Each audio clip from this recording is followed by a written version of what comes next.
Today I will be presenting you a design of my own from LibreOffice that is to help me lay out my books and to port them gracefully into an ebook format.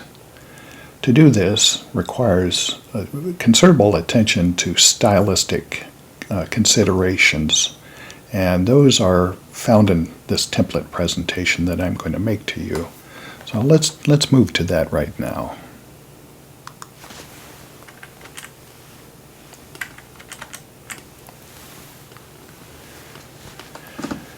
Here I have, this is my title page, and we can see that I call it a work in progress. And I'll highlight up in the upper left-hand corner that this is heading 1. Now this is a strict necessity of ebook consideration because the use of what is called heading 1 by that name distinguishes all other style formatting for ebook layout. Heading 1 is used for table of contents and for chapter designations. Here I'm doing it for, this is something of a chapter header. If I go over to this area, we'll find that there's a lot of SR. That's second root. That's my trademark for designing these styles. However, a work in progress, as heading 1, is not over in this list because it is not a custom style, as you'll notice in the lower right corner. So,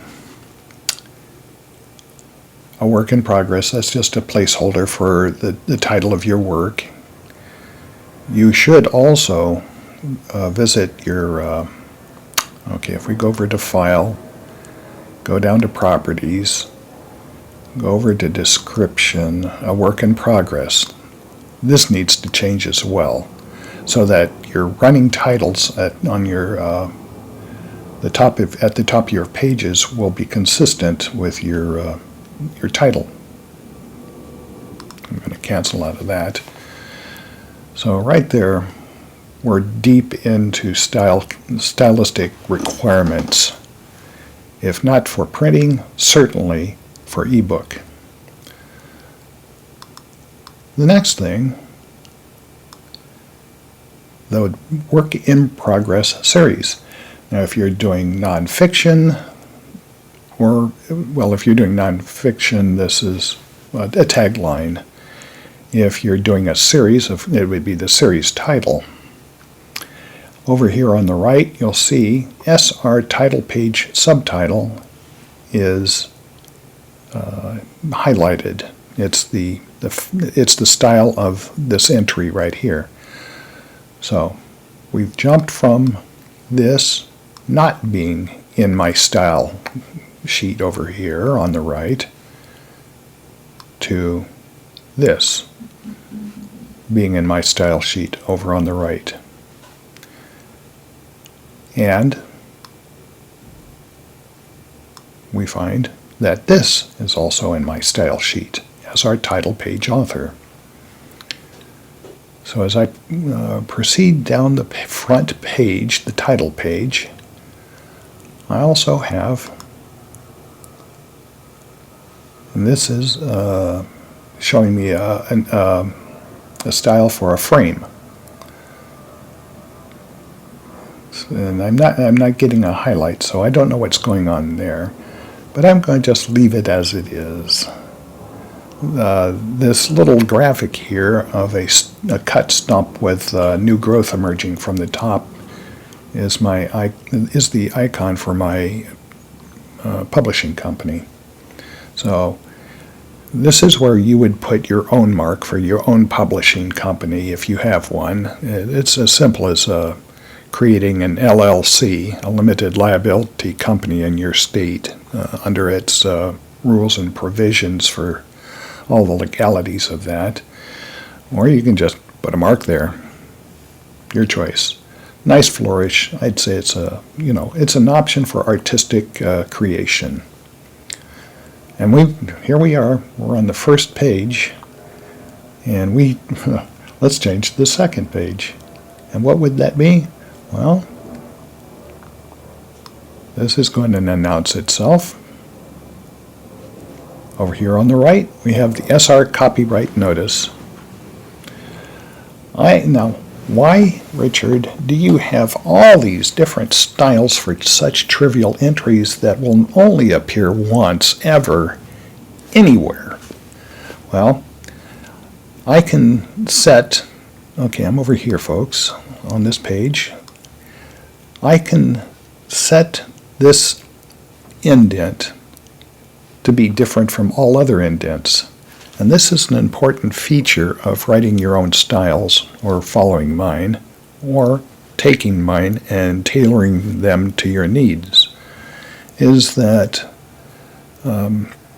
if I were to use just an ordinary default style here for a paragraph for this particular entry, and just tab it until it hit the middle of the page, or put in spaces until it hit the middle of the page, or I highlighted it and went over it. Well, it's already set here, align center. But that's part of this here. The SR copyright notice is align centered. If I were to do that on what's called the ribbon bar here to a typical default paragraph format, that might blow up in your face later when you convert to ebook. It works perfectly fine if you do this for print only, and that's what's called typewriter formatting. You just hit the space bar until everything looks fine and move on. Hit returns galore until you get to the bottom, to the next entry here, which is the SR copyrights reservation.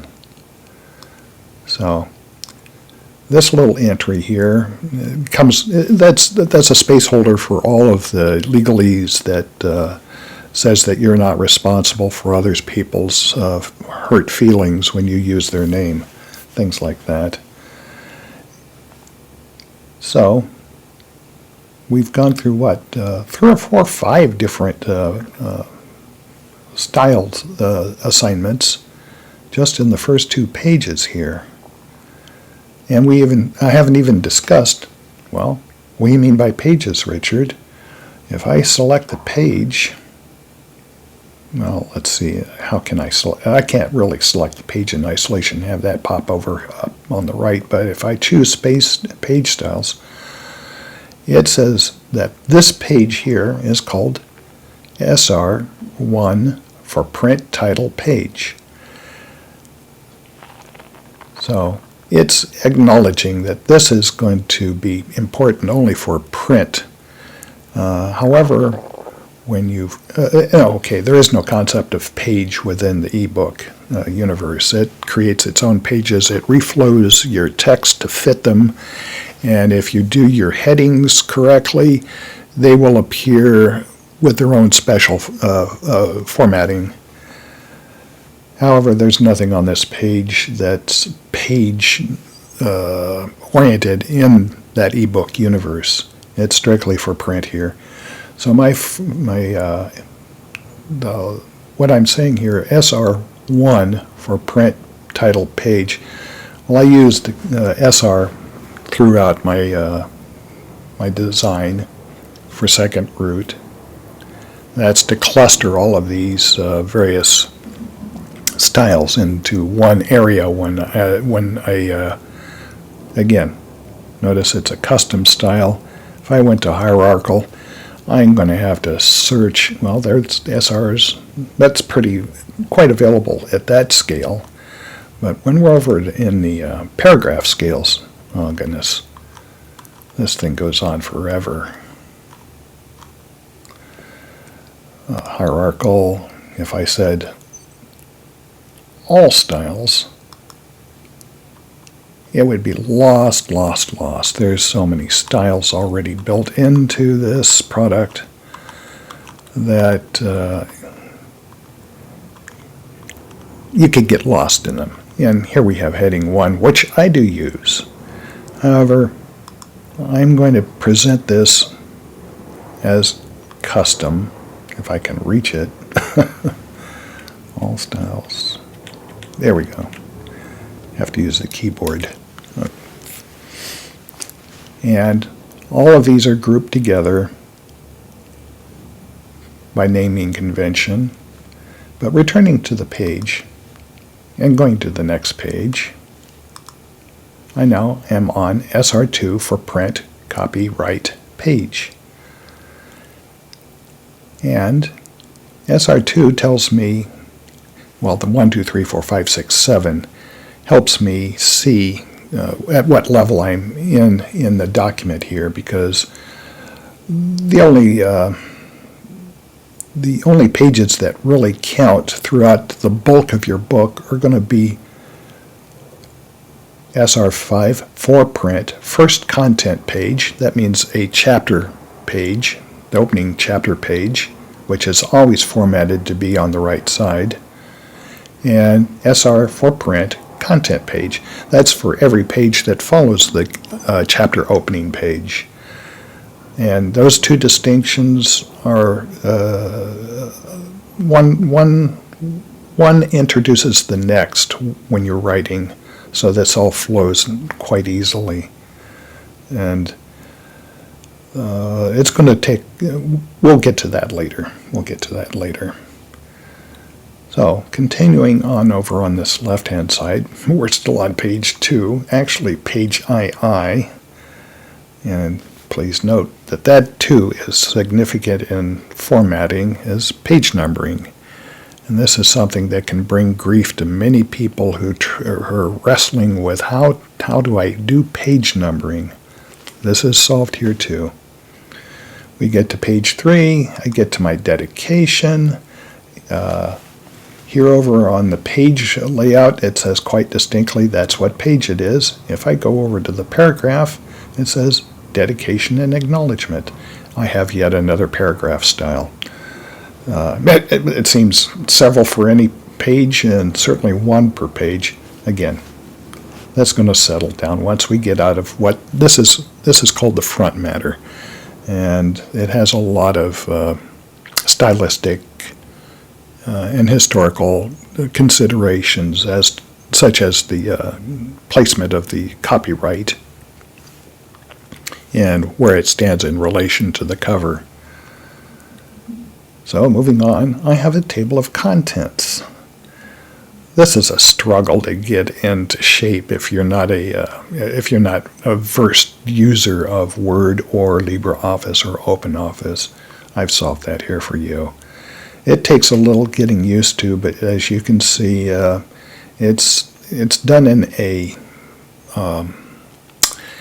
hierarchical or outline fashion. This is quite useful for nonfiction writing, but for fiction, nobody's going to do this. You're not going to see this level of complexity. But yet and all, it's here for you. It's your choice. This template can be amended. You can throw away everything here and just start over.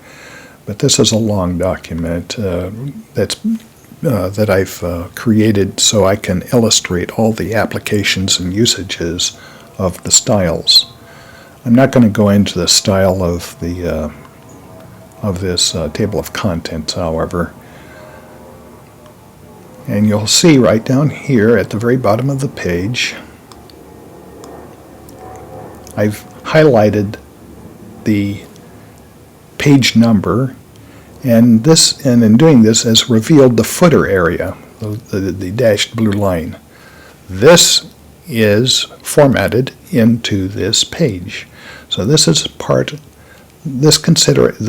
this line strikes, where that number falls, how it's presented, is all found in SR4 for print front matter page. Now, this is announcing itself as a front matter page. This is going to be all the pages that follow before the story starts. or before your material is presented. All the front matter usually comes with a different numbering style than found for your content. That's usually I, and IV, V, so forth. Instead of the Roman numerals 1, 2, 3, 4, we have italic. Moving on to the next page. Well, that's a surprise. I didn't expect that, but here we are, another forward. So forward, this is again giving allowance to nonfiction applications. This could be called, this could go into any number of headings, as it's still in the as front matter. I won't go into all those distinctions right now. Let's just stick with what we have here. This content that I have on this page is just instruction to you. It has nothing to do with what should be on that page, but I used it as a means to provide content to you and to show application. It bears reading at your leisure. Right now we're concerned with, this is just a front matter page, as I've indicated over here, and this is a SR paragraph default. So now we're getting into styles that we're going to see over and over and over, because this is the most commonly used format throughout the entire book. It's going to occupy, this format is going to define about, easily 90% of what your reader sees. So one of the benefits of setting a style for your paragraphs and using one throughout consistently is that I can change this font everywhere at a single stroke of the key. Well, a little more than a string. We'll go over here. SR paragraph default, right click, modify. There is a world of things that I can change in this one spot. That's going to change, as I said, 90% of what's presented to your reader. This is way beyond our discussion right now as to what I could do, what I would do, but this is where it happens. So we're going to leave that alone. And we're just going to move on until introduction. Yeah, okay. So what kind of page is this? This is a first content page. If we look at the bottom, page number 1. If we go back a page, page number III. So we have not only changed number formatting, we've also changed the number sequence. This can be a hassle for many writers who've just picked up Word or LibreOffice or OpenOffice. Here, that problem's solved for you. So, we're going to step back into our production.